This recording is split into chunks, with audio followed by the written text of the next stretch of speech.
Енді алтата орта жүз батыр елі керек. Қазақ болса арғын болсын, ақыл білімге алғыр болсын, салған жолы даңғыл болсын.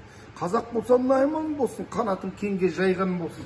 Жарты әлемді жайлап жатқан наймандардай қайдан болсын. Қазақ болса керей болсын, қолтығымыздан демей берсін. Шыңғыс ханның өзін шырылдатқан Тұғырыл мерей берсін. Қазақ болса қыпшақ болсын, мықтымын деген жағасынан барып ұстап көрсін. Қазақ болса қоңырат болсын, барған жер бір шаңырақ болсын. Шыңғыс ханның нағашысын жаман дегендер қаңырап қалсын дейді. Қазақ болса уақ болсын, айналасы толған шуақ болсын. Деймізде еңді нағыз батыр ел, үш атадан тарайтын 25 ата кіші жүзім бар. Ал қазақ болса алшын болсын, қолында күміс қамшың болсын. Қазақ болса әлім болсын, алты алашқа мәлім болсын. Әлім төріңде отырғанда күт алатын әлім болсын. Қазақ болса 12 ата байылы болсын, ел жұртына қайыры пайымы болсын.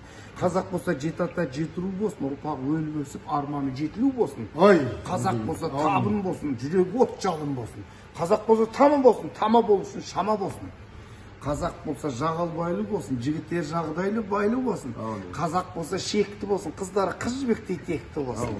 Қазақ болса жаппас болсын, жаратқан өз соған жақтас болсын.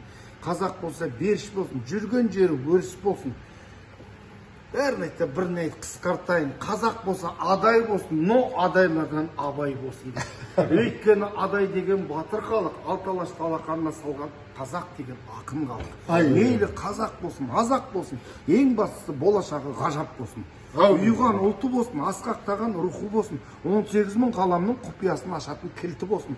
Қандасыппын дегенің бәр түркі болсын, сол түркі түгел қазақтың жұрты болсын. Сол түркі қазақтың жұрты болса, отырған 300.000 қазағымы бір оянып сілкінерсін деп жасасын қазағымның ұрпағы деп өзімізге өзіміз қошемет.